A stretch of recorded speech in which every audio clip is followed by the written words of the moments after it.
नमस्कार, आप देख रहे हैं देश न्यूज। मैं हूं आपके साथ सूरज पाठक। हमारे खास कार्यक्रम शिक्षा का माफिया तंत्र में आपका स्वागत है। आज हम शिक्षा के माफिया तंत्र में एक ऐसे विषय पर बात कर रहे हैं जिस विषय को लेकर चर्चाएं तो कई बार होती हैं। दरअसल शिक्षा का माफिया तंत्र केवल स्कूलों में ज़्यादा फीस लेने वाले माफिया नहीं है, स्कूलों की नकली किताब बेचने वाले नहीं हैं, या स्कूलों में जैसा कि हम देखते हैं कि स्कूल्स में कभी यूनिफॉर्म को लेकर के, बस को लेकर के, वाहनों को लेकर के बहुत सारी बातें सामने आती हैं। दरअसल ये विषय है शिक्षकों की कमी। मध्य प्रदेश में हर साल जब भी 10वीं और 12वीं का बोर्ड परीक्षा का परिणाम आता है तो सरकारी स्कूलों में शिक्षकों की कमी, सुविधाओं के अभाव पर चर्चा शुरू हो जाती है। कुछ दिन बाद चर्चा होती है, कुछ दिन तक चर्चा होती है, फिर मामला अधर में लटक जाता है। एक बार फिर परीक्षा परिणाम को लेकर सवाल खड़ी किए जा रहे हैं। लेकिन जिम्मेदार भी भली भांति जानते हैं कि प्रदेश के सरकारी स्कूलों में विषय विशेषज्ञों की कमी है। खासकर अंग्रेजी, गणित, विज्ञान और अर्थशास्त्र के शिक्षकों की कमी के कारण इन विषयों में प्रदेश के विद्यार्थी सबसे अधिक कमजोर हैं।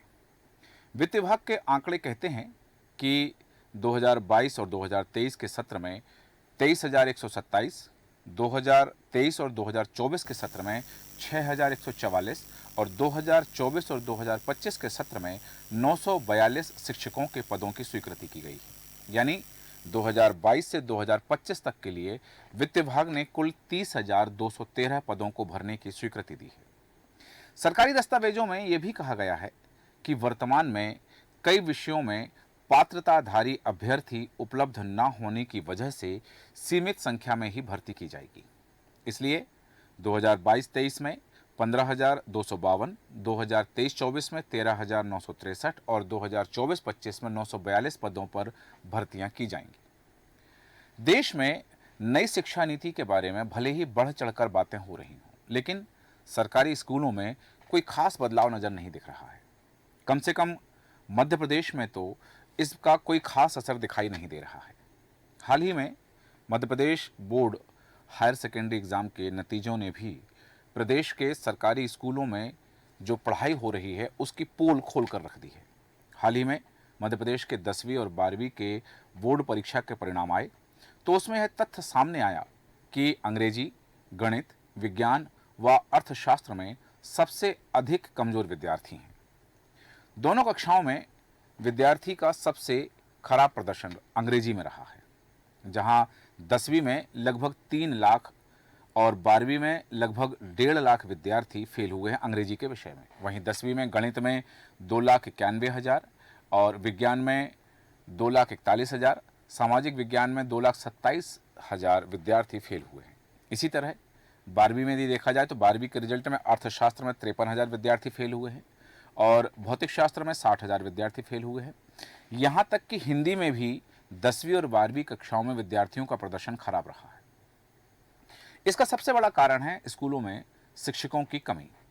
मध्य प्रदेश में सरकार स्कूली शिक्षा को बेहतर बनाने के सरकार कई तरह के नवाचार कर रही है, लेकिन शिक्षकों की कमी को दूर नहीं किया जा रहा है। इसी कारण उच्च माध्यमिक शिक्षक वर्ग में विषयवार शिक्षकों के आधे से अधिक पद खाली हैं। ऐसे में प्रदेश की विद्यार्थियों को गुणवत्तापूर्ण शिक्षा मिलना बहुत मुश्किल है। आपको बता दें कि 10वीं में 8,21,000 विद्यार्थी शामिल हुए थे, जिसमें से परिणाम केवल 58.10% रहा है। वहीं 12वीं में 6,24,000 परीक्षार्थी शामिल हुए थे और इनका परिणाम 64.49% रहा है। स्कूल शिक्षा विभाग के अधिकारी दोनों कक्षाओं के विषयवार परिणामों की समीक्षा करने में जुटे हुए हैं। वहीं शिक्षाविदों का कहना है कि जब शिक्षकों के पद आधे से अधिक खाली होंगे तो गुणवत्तापूर्ण शिक्षा कैसे मिल पाएगी। विभाग को पहले खाली पदों को भरना चाहिए। हैरानी की बात यह है कि इससे पहले प्रदेश में शिक्षक भर्ती परीक्षा 2018 में हुई थी, तब 22,000 नए पद थे, लेकिन इस बार नए पद 5,052 हैं। दूसरी तरफ जितने पदों पर सरकारी भर्तियों के लिए सरकार ने परीक्षा ली थी उन पर भी भर्तियां नहीं की जा रही हैं। सरकार की ओर से कभी ओबीसी आरक्षण का हवाला दे दिया जाता है तो कभी आरक्षण का मामला सुप्रीम कोर्ट में पेंडिंग है, यह बात कह दी जाती है। इधर वर्ग 1 की उच्च माध्यमिक शिक्षक परीक्षा के चयनित उम्मीदवारों को लंबे समय से अपनी नियुक्तियों का इंतजार है। वे इंतजार कर रहे हैं कि कब उनकी नियुक्ति होगी।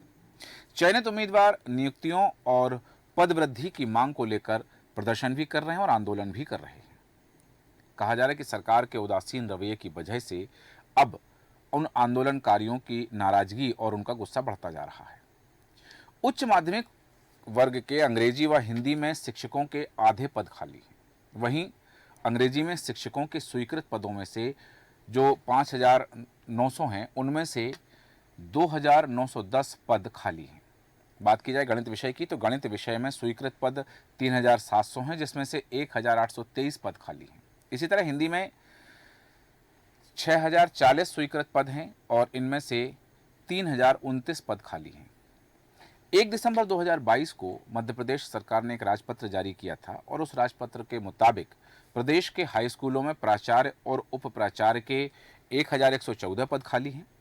उच्च माध्यमिक शिक्षकों के 34,789 पद खाली हैं। मिडिल स्कूल के प्रधान अध्यापकों के 250 पद खाली हैं और माध्यमिक शिक्षकों के 60,686 पद खाली हैं। बात की जाए माध्यमिक शिक्षक खेल के पद की, तो 931 पद खाली हैं और माध्यमिक शिक्षक संगीत के 700 पद खाली हैं। यानी राजपत्र कहता है कि प्रदेश में कुल 98,470 पद खाली हैं। अब इनमें से प्राचार्य, उप प्राचार्य और प्रधान अध्यापकों को कुछ पद समय समय पर भरे जाते रहे हैं, लेकिन चिंता की बात यह है कि बच्चों को क्लासरूम में पढ़ाने वाले उच्च माध्यमिक शिक्षकों के 34,779 पदों को माध्यमिक शिक्षकों के 60,686 पद खाली हैं। यानी सिर्फ इन्हीं दोनों कैटेगरी के कुल 95,475 पद खाली हैं। इनमें से उच्च माध्यमिक शिक्षकों के 34,789 पदों में से सरकार सिर्फ 8,720 पदों पर भर्ती कर रही है। इसमें भी नए पद केवल 5,052 हैं और इनमें से 45% पद बैकलॉग के हैं। इन पदों को भरने के लिए सरकार ने 2023 में वर्ग 1 की चयन और पात्रता परीक्षा ली थी। विषयवार उच्च माध्यमिक शिक्षकों के आंकड़ों की बात करें तो उच्च माध्यमिक शिक्षकों में अंग्रेजी के शिक्षकों के स्वीकृत पद 5,900 हैं और इनमें से 2,990 पद भरे हैं, जबकि 2,910 पद खाली हैं। गणित के स्वीकृत 3,700 पदों में से 1,877 पद भरे हैं, जबकि 1,823 पद खाली हैं। हिंदी के स्वीकृत पद हैं 6,040 और इन 6,040 पदों में से 3,011 पद भरे हुए हैं, जबकि 3,029 पद खाली हैं। इकोनॉमिक्स के स्वीकृत पद हैं 3,100 और इन 3,100 पदों में से 1,420 पद भरे हुए हैं, जबकि 1,680 पद खाली हैं। भौतिकी विज्ञान की बात करें तो भौतिकी विज्ञान के शिक्षकों के जो स्वीकृत पद हैं वो हैं 3,400, जबकि इन 3,400 पदों में से केवल 1,399 पद भरे हुए हैं, जबकि 2,001 पद भौतिकी शास्त्र के शिक्षकों के खाली हैं। रसायन शास्त्र के स्वीकृत पद 3,800 हैं और इन 3,800 पदों में से 1,489 पद भरे हैं और 2,311 पद खाली हैं। जीव विज्ञान के शिक्षकों के स्वीकृत पद हैं 4,000, जिनमें से 2,200 पद भरे हुए हैं, जबकि 1,800 पद खाली हैं। इतिहास के शिक्षक के स्वीकृत पद हैं 2,400 और इसमें से 1,590 पद भरे हैं, जबकि 810 पद खाली हैं। राजनीति शास्त्र के स्वीकृत पद हैं 3,700 और इसमें केवल 1,690 पदों पर शिक्षक हैं, जबकि 2,010 पद खाली हैं। भूगोल के स्वीकृत पद 2,350 हैं, इनमें से 900 पद भरे हुए हैं, जबकि 1,450 पद भूगोल पढ़ाने वाले शिक्षकों के खाली हैं। समाजशास्त्र के जो शिक्षक हैं, ये उच्चतर माध्यमिक की बात करें, उच्च माध्यमिक के शिक्षकों के पदों की स्वीकृति की बात कर रहे हैं कि जहां समाजशास्त्र के 500 पद हैं और इनमें से केवल 200 पदों पर शिक्षक हैं और 300 पद खाली हुए। वाणिज्य के स्वीकृत पद हैं 1,200 और इनमें से 800 पद भरे हुए हैं, जबकि 400 पद खाली हैं। कृषि की बात करें तो कृषि पढ़ाने वाले जो शिक्षक हैं उसमें स्वीकृत पद 600 हैं और इन 600 में से केवल 200 शिक्षक हैं, जबकि 400 पद खाली हैं। उर्दू भाषा पढ़ाने वाले स्वीकृत पद 90 हैं और 90 में से 70 पद भरे हुए हैं और 20 पद खाली हैं। शिक्षकों की कमी का यह जो आंकड़ा है, यह आंकड़ा चौंकाता है। यह आंकड़ा बताता है कि किस तरह से बिना शिक्षकों के, बिना विषय विशेषज्ञों के विद्यार्थी अपने भविष्य की गणना कर रहे हैं। जब शिक्षक ही नहीं होंगे, विषय विशेषज्ञ नहीं होंगे, तो परीक्षा परिणाम चौंकाने वाले तो आएंगे। वास्तव में यह जो परीक्षा है, ये जो परीक्षा परिणाम है, ये शिक्षकों के परिणाम आते हैं कि उन्होंने कैसा पढ़ाया, और ये सरकार के द्वारा किए जा रहे प्रयासों का परिणाम होता है। सरकार ने क्या प्रयास किए हैं? एक तरफ शिक्षा विभाग शिक्षकों की कमी से जूझ रहा है, दूसरी तरफ छात्रों पर कंपटीशन की मार है, प्रतियोगितावाद की मार है कि प्रतियोगिता में छात्र हैं, लेकिन शिक्षक ही नहीं है, विषय विशेषज्ञ नहीं है, आधे से ज़्यादा पद खाली पड़े हैं। तो क्योंकि जैसा कि देखा कि जो परिणाम आया है उसमें अंग्रेजी में सबसे ज़्यादा कमज़ोर विद्यार्थी रहे हैं, सबसे ज़्यादा फेल उसी में हुए हैं। विद्यार्थियों का मनोबल गिरता है यदि उनको उनकी मेहनत के बावजूद परीक्षा परिणाम उनके मनोनुकूल नहीं आता है। लेकिन ऐसी स्थिति में सरकार को विचार करना चाहिए कि विषय विशेषज्ञ नहीं होंगे तो विद्यार्थियों को कैसे विषय की विशेषज्ञता के साथ पढ़ाया जा सकेगा और उनका परिणाम बेहतर होगा। सरकार जिन पदों पर भर्ती करने जा रही है वो नाकाफ़ी हैं। 95,000 पद खाली हैं और 5,000 नए पद पर भरे जा रहे हैं, तो बाकी पद तब भी खाली रह जाएंगे। आखिर सरकार की क्या मंशा है?